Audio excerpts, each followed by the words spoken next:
Assalamu alaikum. So today is gonna be the first lecture of our accounting community और इंशाल्लाह मैं अपनी बिल्कुल पूरी 100% कोशिश करूँगा कि जो भी मैं सिखाऊँ, जो भी मैं पढ़ाऊँ, वो आप लोगों को अच्छी नॉलेज मिले उससे, सही है? और जो भी मैं सिखाऊँ वो आप लोगों को समझ भी आए, राइट? तो अल्लाह का नाम लेके शुरू करते हैं।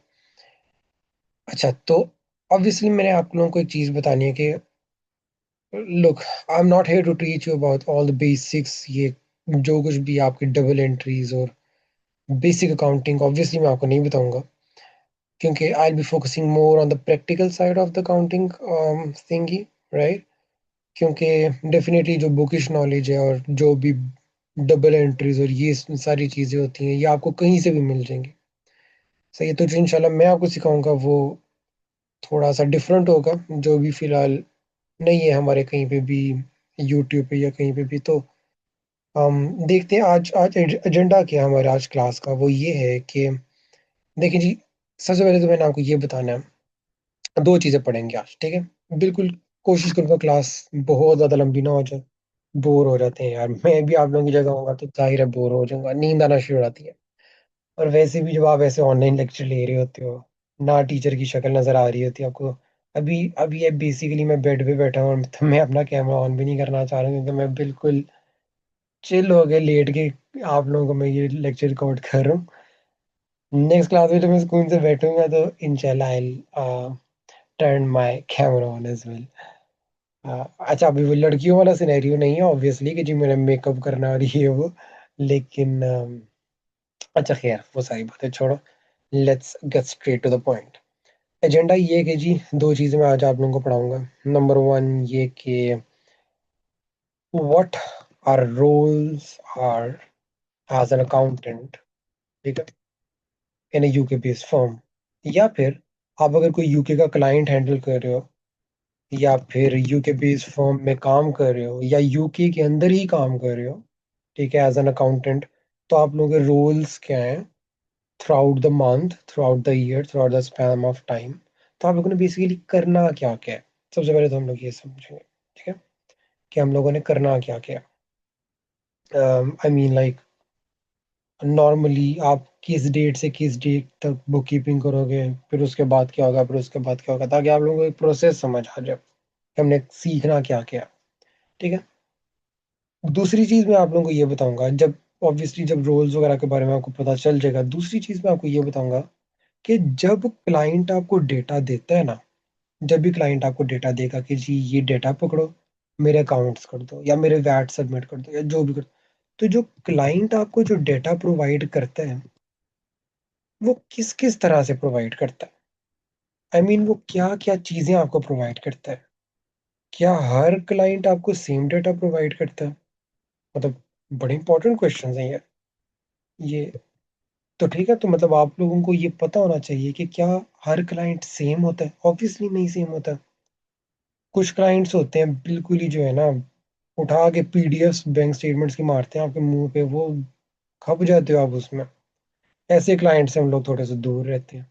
कुछ क्लाइंट्स होते हैं वो बिल्कुल अच्छे तरीके से बैंक स्टेटमेंट्स प्रोवाइड करते हैं आपको, सीएसवी और सब कुछ डिटेल्स लिखी होती हैं। ऐसे क्लाइंट्स को हम लोग प्यार करते हैं, ठीक है। तो ऐसा होता है, तो ये चीज़ें भी थोड़ी बहुत हम लोग देखेंगे आज।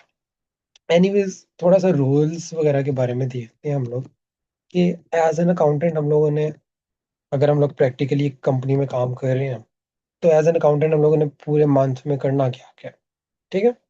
तो देखो जी, कोई भी कंपनी होती है, गौर से समझना बात को।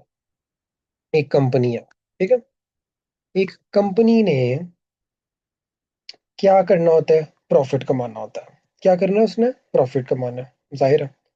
लॉस भी हो सकता है, प्रॉफिट भी हो सकता है, कुछ भी हो सकता है, लेकिन करना उसने क्या है? मेन एम क्या है? प्रॉफिट, सही है। अभी ये ऑब्वियसली जो तो हमारे साथ एसीसी के स्टूडेंट्स हैं या अकाउंटिंग बैकग्राउंड के स्टूडेंट्स हैं, स्पेशली एसीसी, क्योंकि उनको उनको पता होता है इस चीज़ का, उनके लिए तो ये चीज़ें समझना काफ़ी ईजी हो जाएंगी, सही है। क्योंकि उनको पता होगा कि हाँ भाई, कंपनी है, उसने प्रॉफिट कमाना है, और प्रॉफिट के ऊपर उसने एक टैक्स पे करना होता है, ठीक है।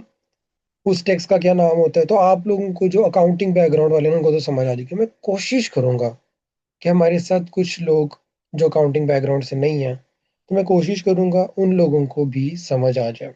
सही है। तो ऑब्वियसली मैं सारा तो नहीं अभी बता सकता हूँ कि जी टैक्स कितनी तरह के होते हैं, क्या क्या होते हैं, लेकिन जितना बताऊंगा ना बस आप लोग उतना याद कर लो। ठीक है, इनफ है, क्योंकि एज अ स्टार्टअप आप लोगों के लिए इतना इनफ होगा। तो अच्छा, एक कंपनी है, उसने क्या करना है, पूरे साल में प्रॉफिट कमाना है। ठीक है। अब वो जो प्रॉफिट आप कमाते हो ना, जो भी आपका प्रॉफिट कैसे निकलता है, आपकी इनकम में से एक्सपेंसेस माइनस कर दो तो प्रॉफिट आ रहा था। अच्छा, जो आपने प्रॉफिट कमाना है ना, उसके ऊपर आपने टैक्स पे करना। ठीक है। कंपनी ने प्रॉफिट कमाना है और प्रॉफिट के ऊपर टैक्स पे करना है ऑब्वियसली। अब ये जो टैक्स पे करना है उसको बोलते हैं कॉरपोरेशन टैक्स। ठीक है। याद कर लो, जिसने बिल्कुल भी एसीसी नहीं पढ़ा है, जिसको बिल्कुल अकाउंटिंग नहीं आती है, बस याद कर लो। और इसमें याद करने वाली इतनी कोई खास बात नहीं है, टैक्स का आपको कॉन्सेप्ट तो पता ही है कि जी आपने प्रॉफिट कमाना है, प्रॉफिट के ऊपर टैक्स पे करना है। ठीक है। तो उसको बोलते हैं कॉर्पोरेशन टैक्स। जो कंपनी कंपनी ने जो टैक्स पे करना है उसको बोलते हैं कॉर्पोरेशन टैक्स। अब ऑब्वियसली टैक्स पे करना हमारा काम नहीं है। ठीक है, टैक्स पे करना हमारा काम नहीं है। हमारा काम क्या है? हमारा काम है कि कॉर्पोरेशन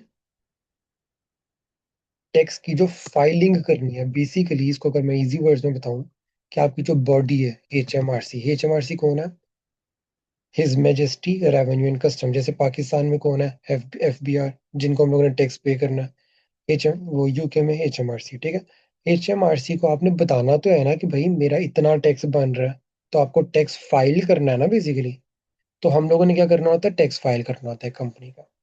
तो टैक्स फाइल आप लोगों ने करना तो है, लेकिन करना कब है? करना कब है?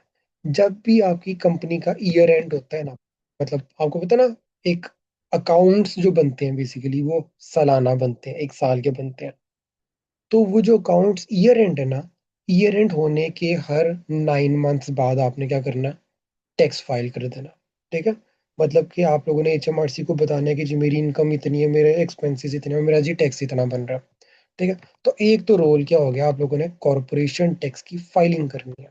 अब पॉइंट टू बी नोटेड, कि कंपनी अगर आपके पास एक है ना, मतलब आपके पास एक क्लाइंट है, एक समझो जरा, एक क्लाइंट है आपके पास, तो आपने साल में एक दफा टैक्स फाइलिंग करनी है, क्योंकि भाई उसकी फाइलिंग करनी है जब आपने एक दफा है, तो साल में एक ही दफा फाइलिंग होगी। समझ आ रही है ना बात की? एक, अगर क्लाइंट ही आपके पास एक है, अगर आप एक क्लाइंट को डील कर रहे हो, तो आपने साल में एक फाइलिंग कर देनी है, पूरे साल में। ठीक है। उसका आप कितना चार्ज करोगे, चार्ज हमने अपने क्लाइंट को कितना करना है ये जरा बाद में बात करेंगे। अच्छा, अब आपका जो क्लाइंट है, अगर चार क्लाइंट्स हैं आपके पास, साल में कितनी फाइलिंग करनी है, चार। अब होता कि कंपनीज, जिन कंपनी के साथ आप काम कर रहे होते हैं, उनके पास तो 250 तीन तीन सौ चार चार सौ क्लाइंट्स होते हैं। मैं जिस कंपनी में काम कर रहा हूँ उसके पास 780 के करीब क्लाइंट्स हैं। तो हर मंथ तकरीबन 40 40 50 50 फाइलिंग्स कर रहे होते हो आप, क्योंकि किसी कंपनी का ईयर एंड कुछ होता है, किसी कंपनी का ईयर एंड कुछ होता है। ठीक है। तो उसके 9 मंथ्स आप देखते रहो अगर, तो वो क्या होता है कि तकरीबन हर मंथ ही आप लोगों ने फाइलिंग कर रहा होना। ठीक है। तो एक चीज तो आप लोगों ने फाइलिंग करनी है। ठीक है। दूसरी चीज, एक होती है फाइलिंग कंपनी की। ठीक है। मतलब टैक्स की फाइलिंग करनी है आपने। ठीक है, कि जी मैंने टैक्स इतना मेरा बना। ठीक है। एक चीज और होती है, वो क्या होता है, इसको जरा ना, ये लो। अच्छा, एक चीज और होती है, जो कंपनी ने पूरे साल एक्टिविटीज की हैं उसके बनते हैं अकाउंट्स। एसीसी वालों को पता होगा अकाउंट्स बनते हैं, क्या बनते हैं अकाउंट्स? फाइनेंशियल स्टेटमेंट्स बनती हैं। ठीक है। आपकी बैलेंस शीट बनती है, जिसके अंदर पता होता है कि जी आपने आपके पास एसेट्स कितने हैं, लायबिलिटीज कितने हैं, कैपिटल साल के एंड में कितना है। ठीक है। फिर इसी तरह अकाउंट्स में प्रॉफिट एंड लॉस स्टेटमेंट बनती है। उस प्रॉफिट एंड लॉस स्टेटमेंट में क्या होता है, क्या होता है, कि जी आप लोगों ने पूरे साल में प्रॉफिट कितना कमाया है, लॉस कितना हुआ है, जो भी एक्सपेंसेस इनकम। तो एक तो चीज होगी प्रॉफिट जो कमाया ना उसके ऊपर टैक्स की फाइलिंग करना। एक होता है अकाउंट्स की फाइलिंग करना, बात को समझो। एक होता है अकाउंट्स को फाइल कर देना। ठीक है। अकाउंट्स फाइल करना मतलब आपकी जो बैलेंस शीट है। ठीक है, चलो इसको और इजी करके बताऊं, तो सिंपली अगर हम लोग इसको करें, balance sheet and income statement, ये दो तरह की एक ऐसी स्टेटमेंट्स होती हैं, ये आप लोगों ने इनकी फाइलिंग करनी है। ठीक है। तो कॉरपोरेशन टैक्स इसलिए फाइल करते हैं कि जी एचएमआरसी को पता चले कि हमारा टैक्स कितना। अकाउंट्स इसलिए सबमिट करवाते हैं। अब ये कंपनी हाउस क्या है, कंपनी हाउस में जाके हम लोग अकाउंट सबमिट करवाते हैं, ये क्या है, इसकी इसको छोड़ो, क्योंकि ये अभी बाद में बात की बात है। अभी आप समझो कि आपने करना क्या क्या है। ठीक है। तो एक तो आप लोगों ने टैक्स जो जमा करवाना है वो सबमिट कर देना, और एक आप लोगों ने जो आपकी कंपनी में टोटल अकाउंट्स बन रहे हैं, आपकी आपकी पोजीशन बन रही है, ठीक है, वो सबमिट करवा देना। और एक तीसरी चीज आप लोगों ने करनी है, ठीक है, सबमिट। देखो, जाहिर है अकाउंटेंट अब वेले तो नहीं बैठे होते हैं, काम ऑब्वियसली काफी ज्यादा होता है। तो अगर काम ज्यादा होता है तो भी आप लोगों के लिए सीखने के लिए भी ज्यादा है। ठीक है। अगर काम कम होता, मैं कह देता जी इतना ही है, तो आप लोग कहते हैं शुक्र है आज के लिए भाई, इतना ही काफी है, इतना ही याद हो गया बहुत है। लेकिन ऐसा ऑब्वियसली नहीं ना होगा, क्योंकि अकाउंटेंट्स लग पता जाता है जब आप एज एन अकाउंटेंट काम करो। अब ये टाइम देखो जरा क्या हो रहा है, 1 बज रहा है। मैं सुबह से, मैंने आपको बताया था शिफ्ट में था, और मैंने अब इस टाइम अपनी रिकॉर्डिंग स्टार्ट कर रहा हूँ सिर्फ आप लोगों के लिए। तो अच्छा, तो तीसरी एक और चीज सबमिट आप लोगों ने करवानी होती है, कंफर्मेशन स्टेट। ठीक है। कंफर्मेशन स्टेटमेंट सबमिट करवानी है। तो एक कंपनी ने हर साल, ठीक है, एनुअली एनुअली 3 चीजें सबमिट करवानी है। हर साल क्या करनी है, 3 चीजें सबमिट करवानी है। क्या क्या? प्रॉफिट सबमिट करवाना, सॉरी, प्रॉफिट के ऊपर जो टैक्स बन रहा है वो सबमिट करवाना, अपने पूरे के पूरे अकाउंट सबमिट करवाने हैं, और अब कंफर्मेशन स्टेटमेंट क्या है? कंफर्मेशन स्टेटमेंट ना आपकी कंपनी का स्टेटस बताता है। मतलब, अच्छा, कंफर्मेशन स्टेटमेंट में कोई फिगर वगैरह ऐसा नहीं लिखी होती है, मतलब फिगर्स वगैरह कोई खास नहीं लिखी होती है। स्टेटस लिखा होता है। क्या स्टेटस लिखा होता है? कि जी आपकी कंपनी में शेयर होल्डर्स कितने हैं, डायरेक्टर कितने हैं, क्या कोई डायरेक्टर चेंज तो नहीं हुआ है, एम्प्लॉयज कितने हैं, ब्ला ब्ला ब्ला, क्या कंपनी का नाम तो नहीं चेंज किया। तो ये सारी चीजें हर साल आपने कंफर्मेशन स्टेटमेंट में जमा करवानी है। वैसे कंफर्मेशन स्टेटमेंट जमा कराना बहुत इजी काम है, बहुत ही ज्यादा, क्योंकि नॉर्मली ये सारी चीजें कंपनी में चेंज नहीं हुई होती हैं। मतलब हर साल तो शेयर होल्डर्स चेंज नहीं होते, सेम रहते हैं ना, बस आप उसको ओके ओके करके वो सबमिट हो जाती है। अगर तो चेंज हुए होंगे तो थोड़ी बहुत चेंजिंग करके उसको सबमिट कर देंगे हम लोग। ठीक है। तो 3 चीजें आप लोगों ने हर साल एक कंपनी की जमा करवानी है, corporation tax, annual accounts, confirmation statement. ये आपके रोल है। अब जरा सोचो, आपके पास 750 क्लाइंट्स हैं, 750 कंपनीज हैं आपके पास। आप लोगों ने ये भी जमा करवाना है, ये भी जमा करवाना है, ये भी जमा करवाना है। ठीक है। तो ये सब कुछ आप लोग जमा करवा रहे होते हैं। अच्छा, इसके बाद सिर्फ इतना ही नहीं है। अब ये जो कंपनी है ना, हो सकता है ये कंपनी क्या हो, वैट रजिस्टर्ड। क्या हो? VAT registered. अब वैट क्या होता है? जो भी आप सेल्स एंड परचेजेस करते हो, उसके ऊपर भी तो एक टैक्स लेवाया होता है ना, याद है? Value added tax. एक टैक्स होता है प्रॉफिट के ऊपर जो कंपनी दे रही है। क्या? प्रॉफिट के ऊपर जो कंपनी टैक्स दे रही है, एक तो हो गया वो, जिसको बोलते हैं कॉर्पोरेशन टैक्स। दूसरा एक और भी टैक्स होता है ब्रो, वो टैक्स है आपका, क्या बोला, वैल्यू एडेड टैक्स, वैट। ये वैट आप, ये क्या है? ये है सेल्स टैक्स। ये तो पाकिस्तान पाकिस्तान में भी है ना, पता है आप लोगों को? ऑब्वियसली पता ही होगा। आप टैक्स पे कर करके गंजे हो जाते हैं हम लोग। किसी रेस्टोरेंट में जाओ, 15% टैक्स लगाते हैं आप पे, कि नहीं लगाते हैं? लगाते हैं।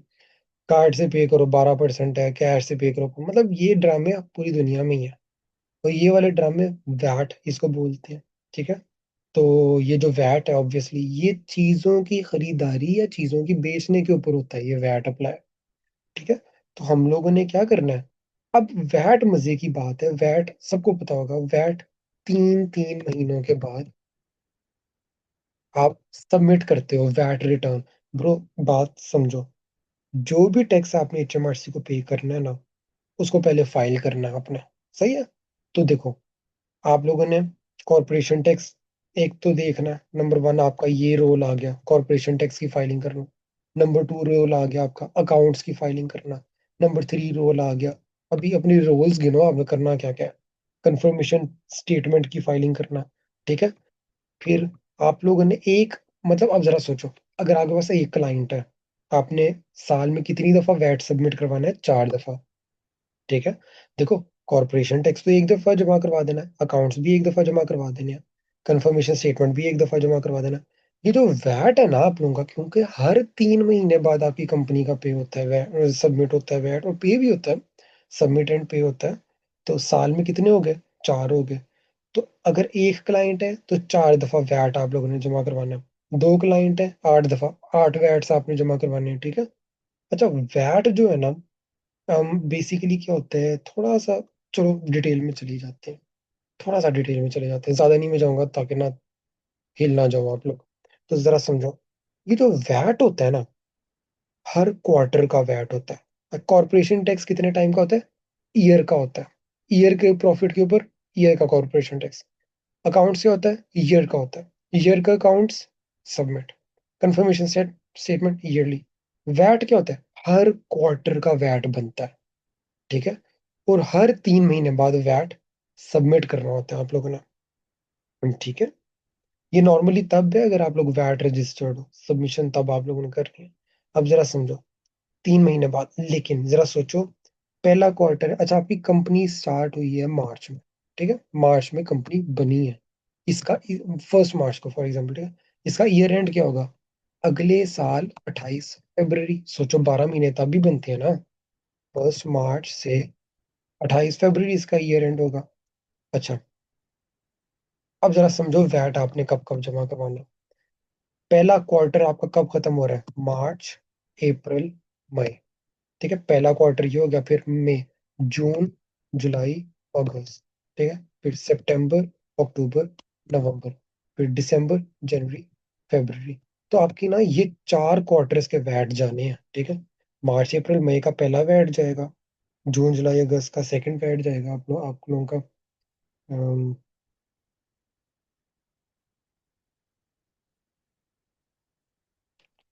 सितंबर अक्टूबर नवंबर का तीसरा वैट जाएगा, दिसंबर जनवरी फरवरी का चौथा वैट जाएगा। तो ये वैट्स जाते हैं आपके, ठीक है।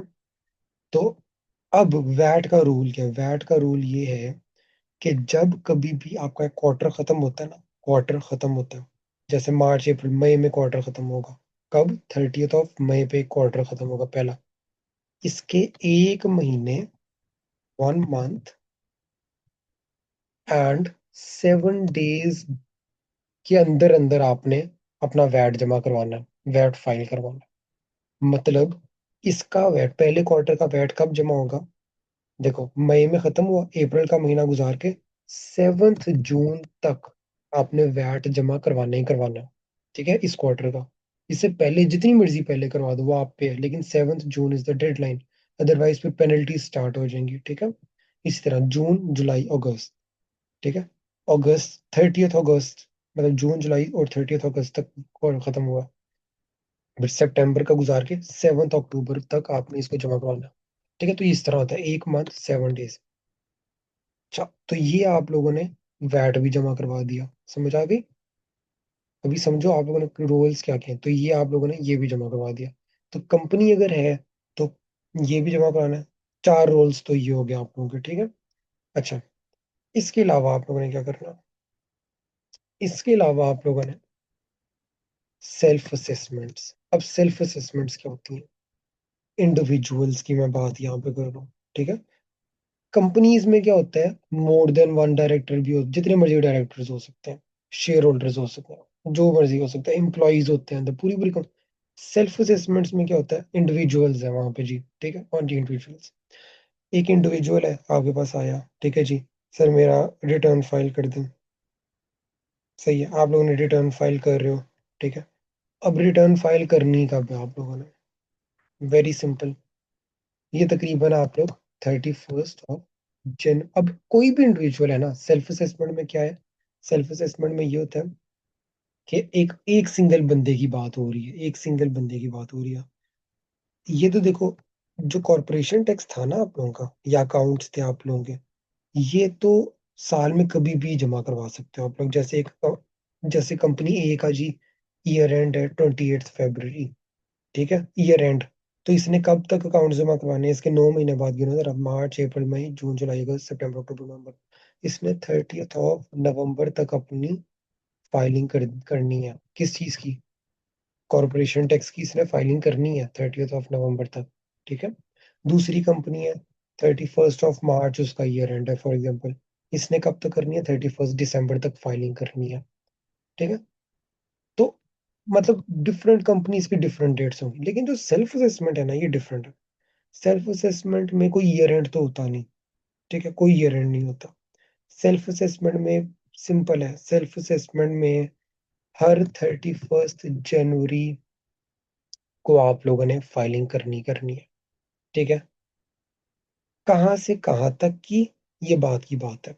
ठीक है, एक पीरियड होता है जी, अप्रैल टू अप्रैल, वो जरा बाद में देखते हैं। लेकिन आपने सेल्फ असेसमेंट में, मतलब सेल्फ, एक इंडिविजुअल की फाइलिंग हर 31 जनवरी तक करनी है आप लोगों ने, 1 साल की। तो मतलब क्या होता है, नॉर्मली आपका पूरे साल में से ना दिसंबर और जनवरी सबसे ज्यादा बिजी होते हैं। क्यों? क्योंकि ये वाले तो नॉर्मल आने ही आने हैं काम।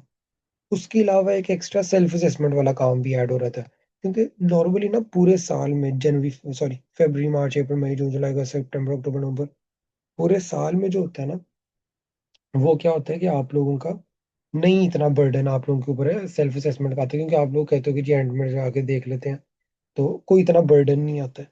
मसला कब जाके आता है, दिसंबर और जनवरी में आप लोगों ने सेल्फ असेसमेंट का काम शुरू करना था। फॉर एग्जाम्पल, एक बंदा है, उसने बिजनेस खोला अक्टूबर में। ठीक है, कब बिजनेस खोला अपना, अक्टूबर में दुकान खोल ली, एक अकेला बंदा दुकान खोली, सेल्फ असेसमेंट। इसकी फाइलिंग कब करोगे आप, इसकी फाइलिंग भी 31 जनवरी तक होगी। अच्छा, पेपर फाइलिंग भी होती है इसमें, आप लोगों ने पढ़ा होगा इसी से में, और वो दूसरी वाली क्या होती है, ऑनलाइन फाइलिंग। वो पेपर फाइलिंग भी होती है, ऑनलाइन फाइलिंग भी होती है। इतना डिटेल में भी नहीं मैं जा रहा हूँ, मैं बस जा रहा हूँ 31 जनवरी, अपना माइंड में रखो। ठीक है। अक्टूबर में बंदे ने काम स्टार्ट किया, इसकी फाइलिंग कब होगी, 31 जनवरी। सॉरी, ये क्या बात हुई, अक्टूबर, नवंबर, दिसंबर, जनवरी, 4 महीने की फाइलिंग, ये क्या बात हुई। आपने तो कहा था साल की। भाई साल की कोई नहीं, आप अक्टूबर में स्टार्ट बिजनेस कर रहे हो ना, तो अक्टूबर से कर दो अपना, जनवरी तक कर दो। ठीक है, 4 महीने में कर दो। आपका बिजनेस स्टार्ट हुआ है अप्रैल में, आप अप्रैल टू जनवरी कर दो। मतलब कहने का मतलब क्या है, कहने का मतलब क्या है कि आप लोगों ने फाइलिंग इस टाइम पे करनी है।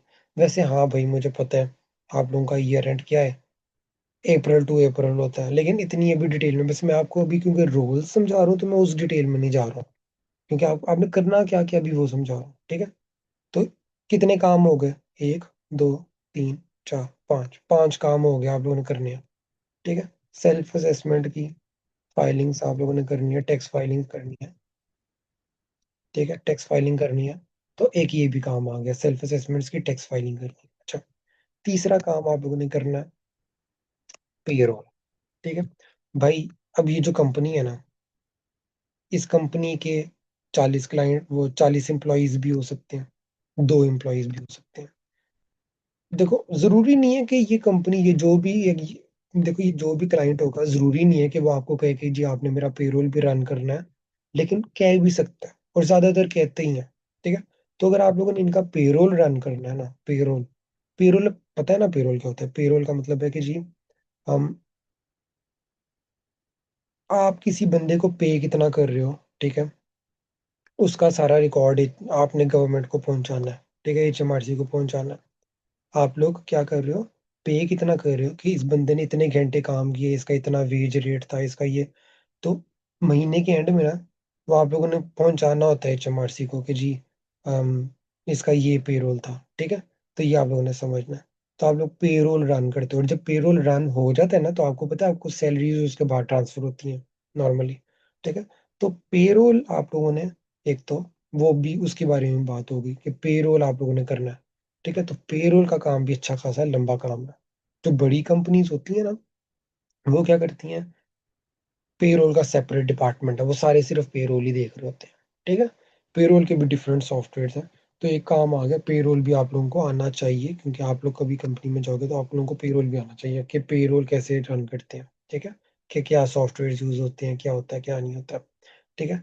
अब हमारा जो ऑफिस है, इसमें पेरोल हम लोग नहीं करते हैं। यहाँ पे पाकिस्तान में भी एक उनका आउटसोर्स्ड ऑफिस है।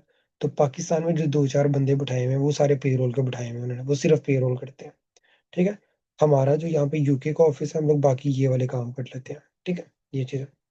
अब पेरोल भी हो गया। ठीक है। अब और क्या है, सबसे जो इम्पोर्टेंट बात मैंने कहा था, इसको जरा एंड के लिए बचा के रखूंगा। देखो, सुनने में तो बहुत इजी है, लेकिन करने में बहुत ही लेंथी है। ये जो सारा काम हो रहा है ना यहाँ तक, ये वाला क्या क्या हो रहा है इसमें, कॉर्पोरेशन टैक्स की फाइलिंग हो रही है, ये भी हो रहा है, ये भी हो रही है, सारा काम हो रहा है ना भाई। ये तब तक नहीं हो सकता है, ये फाइलिंग करनी है ना, फाइलिंग आपने, फाइलिंग तब तक नहीं हो सकती है, या फिर वैट की फाइलिंग तब तक नहीं हो सकती है, या फिर सेल्फ असेसमेंट की फाइलिंग तब तक नहीं हो सकती जब तक आपने क्या ना की हो, बुक कीपिंग। यही स्पेलिंग होते हैं, पता नहीं यार, डबल की होता है या सिंगल का, एनीवेज भूल गया ना भाई। ये सारी फाइलिंग तब तक नहीं हो सकती है जब तक बुक कीपिंग ना की हो। अब जरा बड़े गौर से बात समझना, फाइलिंग करने में 6 से 7 मिनट लगते हैं, सबमिट रिटर्न सबमिट करना है ना, 6 से 7 मिनट लगते हैं, वैट फाइलिंग करने में 2 से 3 मिनट लगते हैं, कंफर्मेशन स्टेटमेंट तो वैसे ही 2 मिनट का काम है।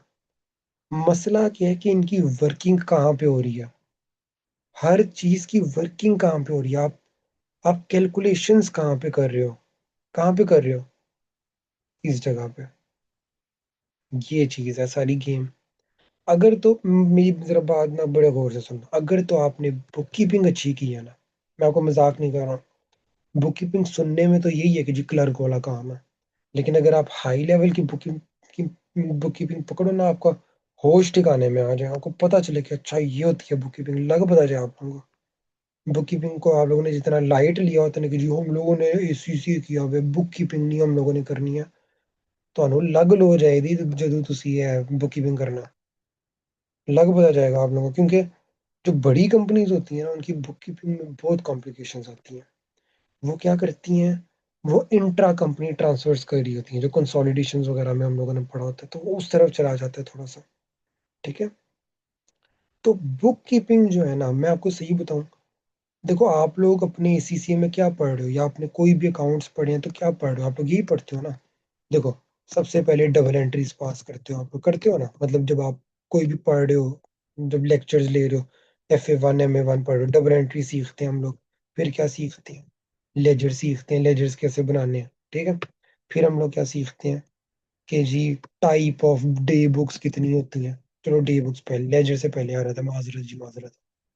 तो डे बुक्स पहले आ रहा था, तो डे बुक्स आप लोगों ने लेजर से पहले कर ली। ठीक है, अच्छा लेजर बन गए, लेजर से ट्रायल बैलेंसेस बनते हैं, ट्रायल बैलेंसेस से फाइनेंशियल स्टेटमेंट्स बनती हैं। ठीक है, फाइनेंशियल स्टेटमेंट्स बन गई जिसके अंदर क्या क्या है, income statement, balance sheet, cash flow statement, manufacturing account, आपकी क्या और क्या, चलो एक आधी अगर मैं भूल रहा हूँ तो मिस करो।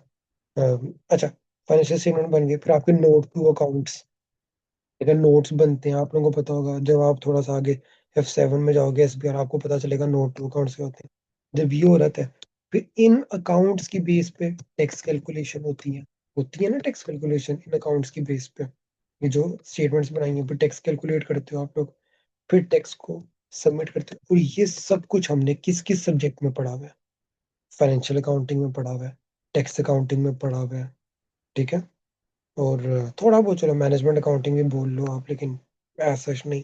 तो ये सब कुछ आप लोगों ने पढ़ा हुआ है ना, फाइनेंशियल अकाउंटिंग और टैक्स। अब मजे की बात है, ये सब कुछ इतना डिटेल में पढ़ा तो दिया जाता है हमें, लेकिन रियल लाइफ में क्या हो रहा है, रियल लाइफ में आप लोगों ने करनी है बुक कीपिंग। ठीक है, बुक कीपिंग में होता क्या है, आप समझो। बुक कीपिंग में होता ये है कि जो भी ट्रांजेक्शन है ना, जो भी ट्रांजेक्शन है, आप लोग उसको कह देते हो कि जी इसको इस अकाउंट में फेंक दो।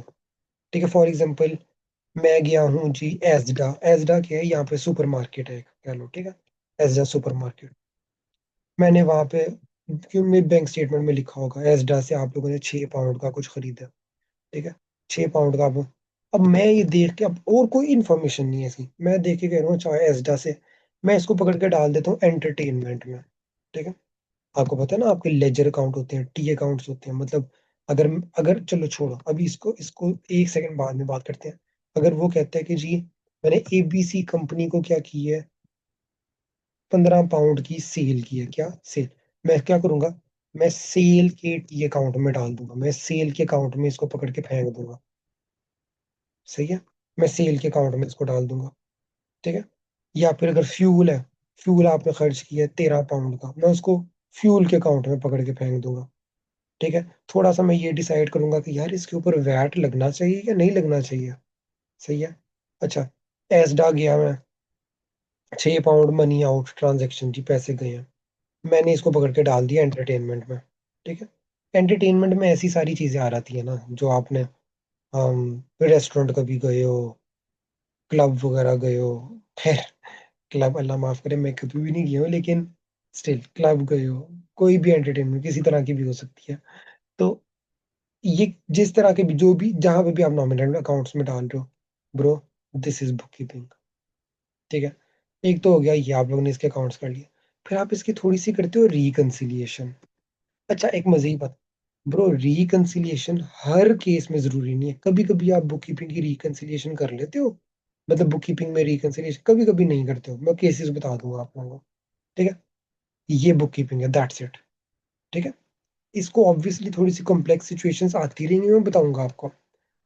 जब आपने बुक कीपिंग कर ली ना कि किस चीज ने किस अकाउंट में जाना है, मजे की बात, आपके कॉर्पोरेशन टैक्स भी खुद ही कैलकुलेट हो जाना है, आपके फाइनल अकाउंट्स, बैलेंस शीट और इनकम स्टेटमेंट भी खुद ही कैलकुलेट हो जानी है, आपकी क्यों कंफर्मेशन स्टेटमेंट में तो कोई फिगर्स वगैरह नहीं थी, बताया था ना। तो आप लोगों की कंफर्मेशन स्टेटमेंट तो वैसे ही, वो तो छोड़ो, वैट भी खुद ही कैलकुलेट हो जाना है, सेल्फ असेसमेंट भी अगर आपने उसकी भी बुक कीपिंग करनी है, वो भी खुद ही कैलकुलेट हो जाना है। जरा समझो, इतना इंपॉर्टेंट है बुक कीपिंग। बुक कीपिंग अगर अच्छी हुई हो ना, ये भी आपका खुद ही कैलकुलेट, सॉफ्टवेयर है ना ब्रो, सॉफ्टवेयर है, सॉफ्टवेयर से कैलकुलेट करना है, ये भी खुद ही कैलकुलेट हो रहा है, ये भी खुद ही कैलकुलेट सब कुछ हो रहा है, ये खुद ही बन रहा है सब कुछ खुद ही। आपने एक बटन दबाना है, आपकी बैलेंस शीट तैयार हो जानी है। ठीक है, वैट भी खुद ही बन रहा है। तो ये आप इतना खपते हो ना कि जी सर, क्या नाम है, कैश कैश का लेजर अकाउंट है, डेबिट साइड में डालूं क्रेडिट साइड में डालूं, ओपनिंग बैलेंस डेबिट है क्रेडिट है, ब्ला ब्ला ब्ला, लाइबिलिटी अकाउंट क्रेडिट, ऐसा कुछ भी नहीं है यहाँ पे। ठीक है, बुक कीपिंग हो गई, सब कुछ ये सामने आ गया। हाँ, एक इम्पॉर्टेंट बात, एक होते हैं जर्नल्स, डबल एंट्रीज का पता है ना, उसको इस अकाउंटिंग लैंग्वेज में, खैर वहां पे भी जर्नल्स ही बोलते हैं, यहाँ पे उसको बोलते हैं जर्नल्स। क्या बोलते हैं? जर्नल्स, JURN, जर्नल्स बोलते हैं उसको। ठीक है, जर्नल डबल एंट्रीज, कुछ कुछ अब जरा देखो जरा, अब डेप्रिसिएशन है, मेरी बात समझना। बुक कीपिंग जब आप कर रहे थे ना, ठीक है, जब आप लोगों ने बैंक स्टेटमेंट को, किसी चीज को एंटरटेनमेंट में डाला, किसी चीज को किसी चीज में डाला, जरा सोचो क्या वहां पे कहीं पे डेप्रिसिएशन होगी? नहीं होगी। भाई बैंक स्टेटमेंट में कौन सी डेप्रिसिएशन आ गई? डेप्रिसिएशन तो आपकी एसेट की वैल्यू कम हो रही है इमेजिनरी वर्ल्ड में, समझ आ रही है ना? इमेजिनरी एक वर्ल्ड है, वहां पे आपकी डेप्रिसिएशन हो रही है, तो वो किधर बैंक में आगे नहीं आई। तो जो डेप्रिसिएशन है ना, उसका आपको मैन्युअल जर्नल डालना पड़ता है, मतलब खुद से जर्नल आपने डालना है। वो वो बैंक में नहीं मिलेगा आपको, खुद जर्नल डालोगे आप। अब जब जर्नल डाल दिया, तो जर्नल भी आ गया, तो ठीक है। मतलब बुक कीपिंग में ये चीज भी थोड़ी सी आएगी, ये भी पढ़ेंगे हम, रोल समझो, 1, 2, 3, 4, 5, और ये जो पांचवा है ना, ये सबका बाप है। ठीक है, ये जो फिफ्थ है ना, यही सबसे बड़ा रोल है आपका बुक कीपिंग का। जाहिर है फिर ये चीजें तो आती रहती हैं आगे। अब बुक कीपिंग बड़े तरीकों की होती है ना, बुक कीपिंग काफी तरीकों की होती है।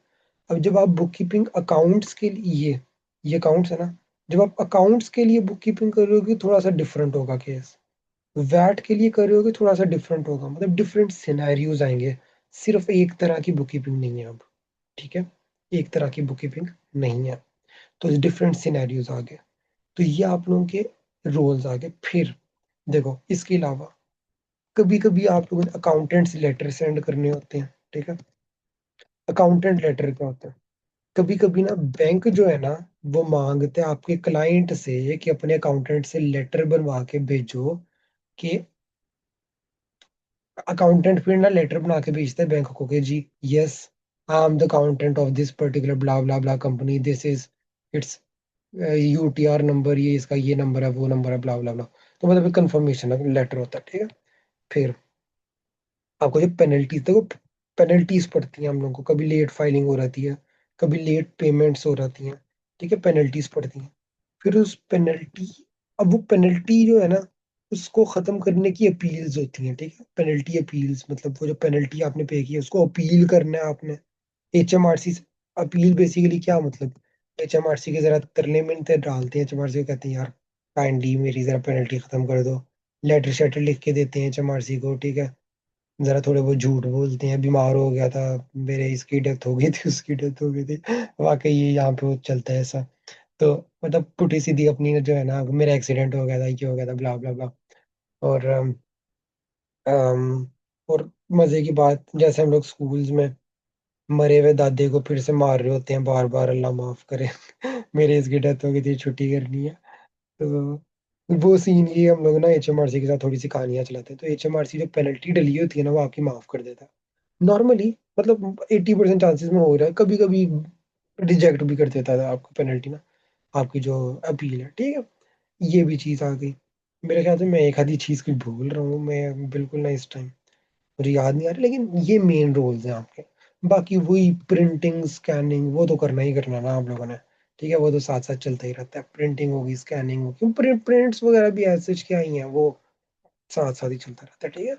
तो बाकी स्कैनिंग वगैरह आप लोग करते हो, फोल्डर्स बनाने जी के जी, हर क्लाइंट का अलग फोल्डर बनाना चाहिए। कुछ कंपनी से होती हैं वो फोल्डर्स वगैरह के ऊपर वो सिर्फ जो है ना डिजिटल वर्क करती है, वो क्या करते हैं सिर्फ कंप्यूटर के ऊपर उसने फोल्डर्स बनाए। कुछ कंपनीज क्या होती हैं उनको सब कुछ हार्ड कॉपीज में चाहिए होती हैं, फाइलें चाहिए होती हैं उनको, ठीक है। फाइलों के अंदर प्रॉपर पेजेस लगे हों, सब कुछ वो चीजें बस साथ साथ चलती रहती हैं।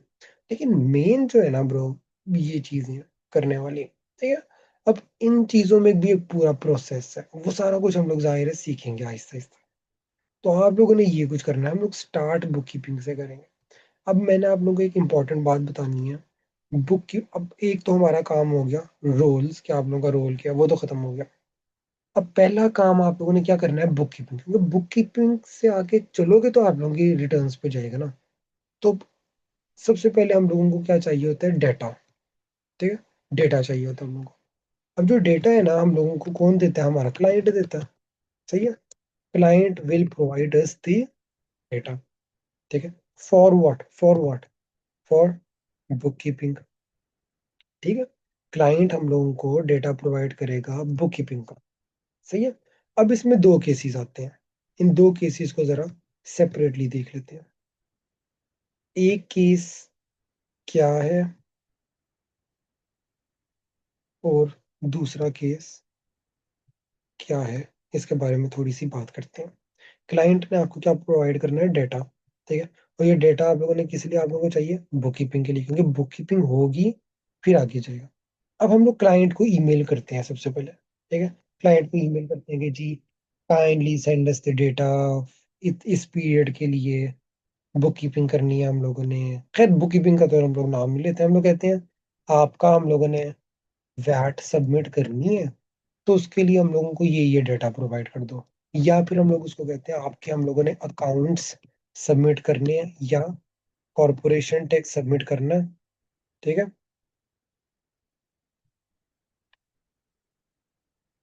सबमिट करना है तो हम लोगों को डेटा दे दो। अब बुक कीपिंग जाहिर है वैट के लिए भी बुक कीपिंग होगी और अकाउंट्स या कॉरपोरेशन टैक्स के लिए भी बुक कीपिंग होगी, ठीक है। अब जो अकाउंट्स या कॉरपोरेशन टैक्स है ना आप लोगों का, इसके लिए आप लोग अपने क्लाइंट से क्या मांगते हो।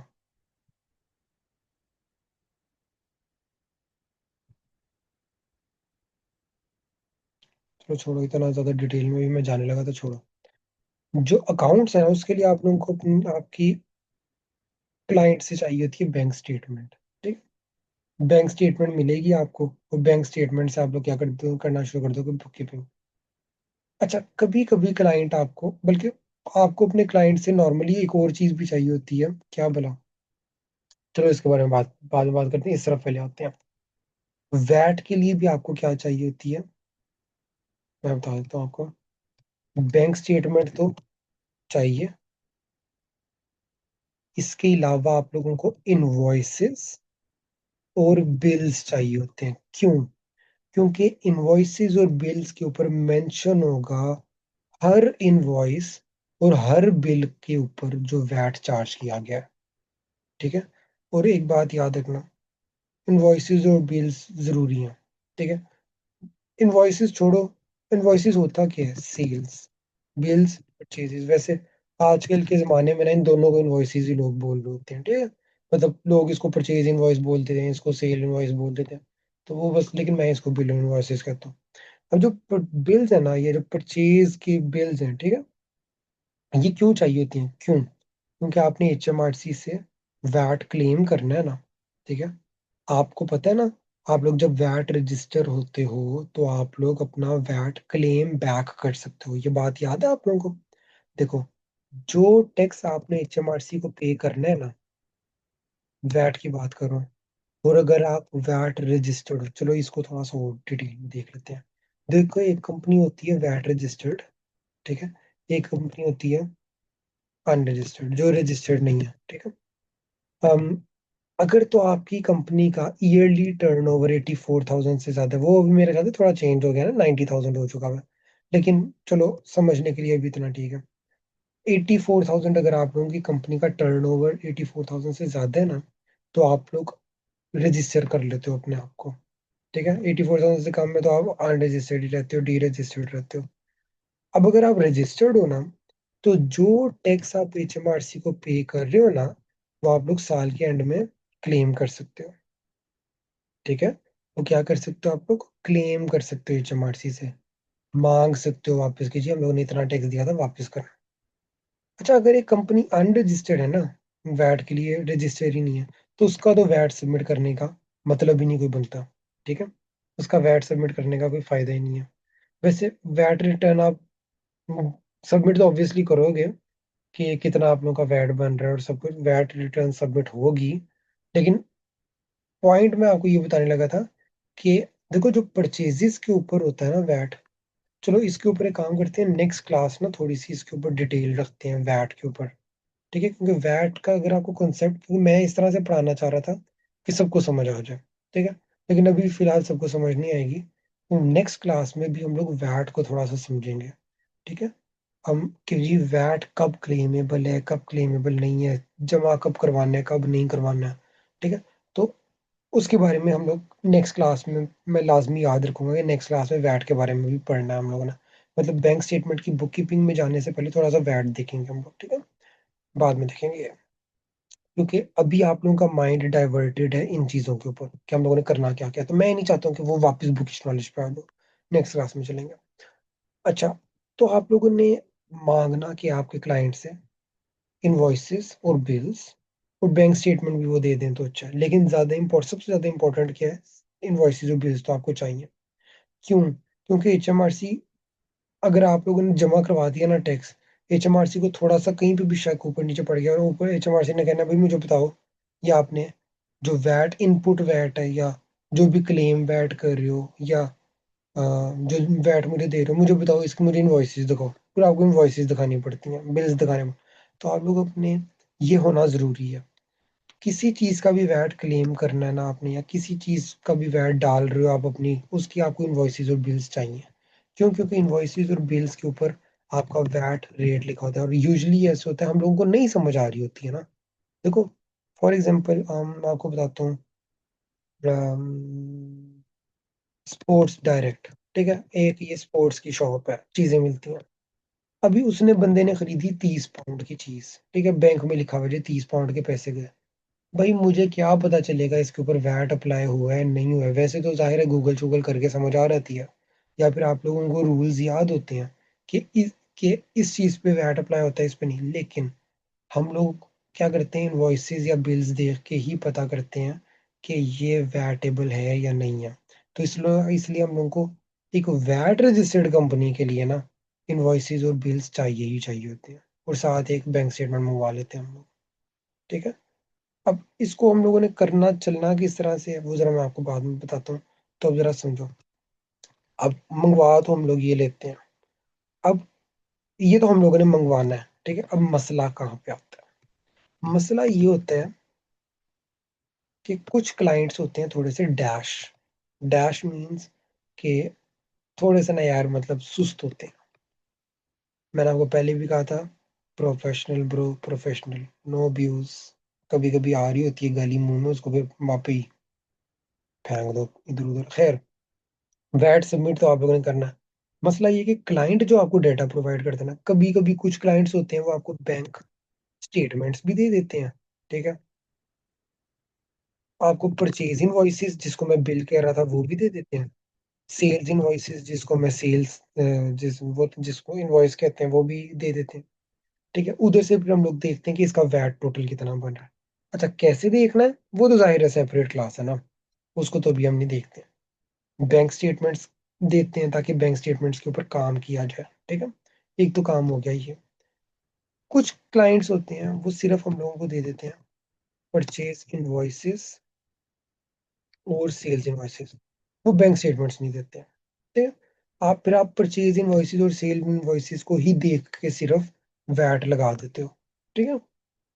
अब इस अच्छा, कुछ क्लाइंट्स क्या करते हैं, क्या तीसरा केस क्या हो सकता है, सिंपल इसी आपको नजर आ ही रहा होगा, क्या वो सिर्फ प्रोवाइड कर देते हैं आप लोगों को बैंक स्टेटमेंट्स। ठीक है। अब क्लाइंट टू क्लाइंट अब वेरी करता है। जो क्लाइंट ये तीन चीजें आपको प्रोवाइड करता है ना, इसकी वर्किंग डिफरेंट तरह से होती है। मतलब इसकी बुक कीपिंग डिफरेंट तरह से होती है। देखिए कितने मजे की बात है। तो जो क्लाइंट्स आपको ये चीजें प्रोवाइड कर रहे हैं उसकी बुक कीपिंग डिफरेंट तरह से हो रही है। ठीक है, कैसे होगी उसकी बुक कीपिंग, सॉफ्टवेयर नहीं बताना है भाई, मैं यार फिर दूसरी तरफ बात को ले जाता हूँ, वो मुश्किल हो रहा था बच्चे के लिए समझना। तो अभी बस आप लोग इतना ही समझोगे जी, कुछ क्लाइंट्स ये तीन चीजें प्रोवाइड कर देते हैं, उसकी बुक कीपिंग डिफरेंट तरह से होती है। कुछ क्लाइंट्स ये तीन चीजें प्रोवाइड करते हैं, इसकी बुक कीपिंग डिफरेंट तरह से होती है। कुछ क्लाइंट्स सिर्फ बैंक स्टेटमेंट प्रोवाइड करते हैं, इसकी बुक कीपिंग डिफरेंट तरह से होती है। तो मैं आप लोगों को ये तीनों तरह की बुक कीपिंग पढ़ाऊंगा, तीनों सिचुएशंस पढ़ाऊंगा कि क्लाइंट आपको अगर कैसे डेटा प्रोवाइड करे तो आप लोग क्या करोगे। सही हो गया। अच्छा, मैंने क्या कहा था, एक कंपनी वैट कब कब जमा करवाती है, हर 3 महीने बाद। सही हो गया, हर 3 महीने बाद वैट सबमिट करवाना है। अब जाहिर है वही सेम कंपनी साल बाद कॉर्पोरेशन टैक्स भी जमा कराएगी। अब जरा समझो, अगर तो आपके क्लाइंट ने आपको बैंक स्टेटमेंट्स दी हैं, ठीक है, बैंक स्टेटमेंट्स दी और आप लोगों ने काम किया है वैट के ऊपर हर 3 3 महीने बाद बैंक स्टेटमेंट्स को देख के, और जाहिर है बैंक स्टेटमेंट अगर आपने देखी हैं तो आपने वो बैंक स्टेटमेंट्स आपको पता है अपने सॉफ्टवेयर के अंदर भी डालनी है। जाहिर है, काम करना है तो सॉफ्टवेयर के अंदर डालना है ना, बैंक स्टेटमेंट तो डालेंगे। आप जरा सोचो, जब बारी आई अकाउंट्स की, किसकी बारी आई, अकाउंट्स करने की बारी आई। जिस क्लाइंट ने तो बैंक स्टेटमेंट हर 3 महीने बाद दिया होता है वो फिर आपको फिर से बैंक करने की जरूरत नहीं पड़ती है। ठीक है, फिर से अकाउंट्स, देखो अकाउंट्स के टाइम भी बुक कीपिंग होनी है।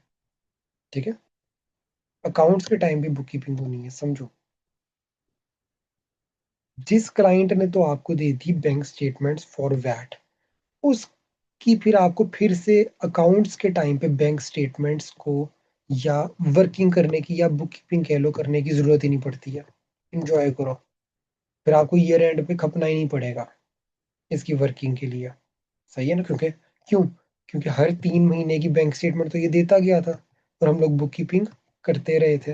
याद है, करते रहे थे हम लोग बुक कीपिंग। तो फिर वैट करते टाइम अगर हम लोगों ने बैंक स्टेटमेंट्स करते रहे हैं तो फिर साल, क्योंकि 3 3 महीने की जरा सोचो, हर 3 3 महीने की सॉफ्टवेयर के अंदर जाती रही है ना बैंक स्टेटमेंट। तो अब अकाउंट्स के टाइम पे क्यों बैंक स्टेटमेंट करोगे, तो अकाउंट्स के टाइम फिर क्या करोगे, सिर्फ सबमिशन ही करोगे, बुक कीपिंग बेसिक से नहीं करोगे। लेकिन अगर किसी ने आपको सिर्फ ये दिए हैं, ठीक है, ये परचेज इनवॉइसेस दिए हैं, सही है, तो फिर अकाउंट्स की भी फिर बैंक स्टेटमेंट पकड़ के बुक कीपिंग की जाएगी। अच्छा, अगर एक कंपनी वैट रजिस्टर्ड है ही नहीं, आप लोगों से क्वेश्चन, अभी आप लोगों के ऊपर ये क्वेश्चन है, मैं क्वेश्चन ये कर रहा हूँ। ठीक है, तो ये समझो, अगर एक कंपनी वैट रजिस्टर्ड है ही नहीं,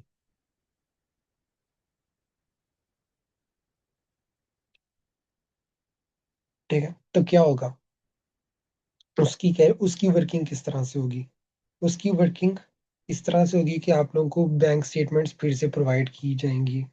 ठीक है, और आप लोगों ने 0 0 रेट डाल के और सब कुछ उस तरह से उसको बुक कीपिंग को कर देना। सही है।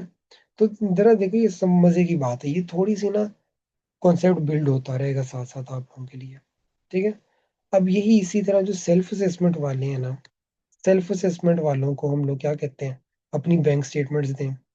ठीक है, वो बैंक स्टेटमेंट्स आपको, फिर हम लोग उनसे पूछते हैं, other than these can you please tell me that if you are receiving any rental income, क्या आप कोई रेंटल इनकम तो नहीं कहीं पे रिसीव कर रहे हो, मुझे बता दो। या फिर आप कहीं पे डिविडेंड तो नहीं रिसीव कर रहे हो, या कहीं से किस इंटरेस्ट तो नहीं रिसीव कर रहे हो, तो क्लासीफाई कर देते होते हैं। ठीक है। फिर और क्या क्या चीजें मांगनी है वो उनसे हम लोग बाद में पूछेंगे। तो ये आप लोगों को समझ आई कि आप लोगों ने करना क्या, आपका रोल क्या है, आपकी ये एज एन अकाउंटेंट, और क्लाइंट किस तरह से डेटा आपको प्रोवाइड करता है, फिर आप लोगों ने उस डेटा को क्या करना क्या है, वो अगली क्लासों में जाके देखेंगे, क्लासेस में जाके देखेंगे। तो नेक्स्ट क्लास में हम लोगों ने ये थोड़ा सा वैट के बारे में पढ़ेंगे। ठीक है, कि वैट होता क्या है बेसिकली। ठीक है। फिर कुछ हम लोग बुक कीपिंग की तरफ आ जाएंगे। अब बुक कीपिंग डिफरेंट तरह की बुक कीपिंग है, मैंने क्या बताया। बुक कीपिंग ऐसे क्लाइंट के लिए डिफरेंट तरह से होती है, ऐसे क्लाइंट के लिए डिफरेंट तरह से होती है, ऐसे क्लाइंट के लिए डिफरेंट तरह से होती है। फिर बुक कीपिंग जो है, अगर हम लोग अकाउंट्स की बुक कीपिंग कर रहे हैं, मतलब अकाउंट्स की बैंक स्टेटमेंट के साथ खेल रहे हैं, वो थोड़ी सी डिफरेंट तरह से बुक कीपिंग है। ठीक है। अगर वैट, अच्छा, अकाउंट्स की बैंक स्टेटमेंट्स थोड़ी सी डिफरेंट तरह से डील होती हैं, वैट की बैंक स्टेटमेंट्स थोड़ी सी डिफरेंट तरह से डील होती हैं। ये सब कुछ फिर हम लोग देखेंगे। ठीक है। मतलब वो सब कुछ आहिस्ता आहिस्ता करके आपको आएगा। देखो, अगर तो आप लोग ये सोचोगे जी महीने के अंदर हम लोगों ने प्रोफेशनल बन जाना है, तो नहीं होता ना ब्रो, ऐसे ऐसे तो कभी भी नहीं हो सकता। हम लोग पागल थोड़ी हैं, मतलब जो भी बंदा कंपनी में काम कर रहा है, मैंने भी आज क्या लगाया, मैंने लगाया कि जी जिसका 6 मंथ से, तो टाइम तो लगता है ना यार, आपको कुछ महीने लगेंगे प्रोफेशनल बनने में। ठीक है। डजेंट मैटर मेरी मेरे से पढ़ने से आप लोगों को सही समझ नहीं आ रही है, आप लोगों को 30-40% भी समझ आ जाए, आप लोगों को एटलीस्ट पता चल जाएगा यार हो क्या रहा है। ठीक है। आप लोगों को समझ आ जाएगी कि चल क्या रहा है आप लोगों की कंपनी में, क्या कब क्या करना है आप लोगों ने। सही है। तो ये जी हम लोगों का पहला लेक्चर होता है कंप्लीट।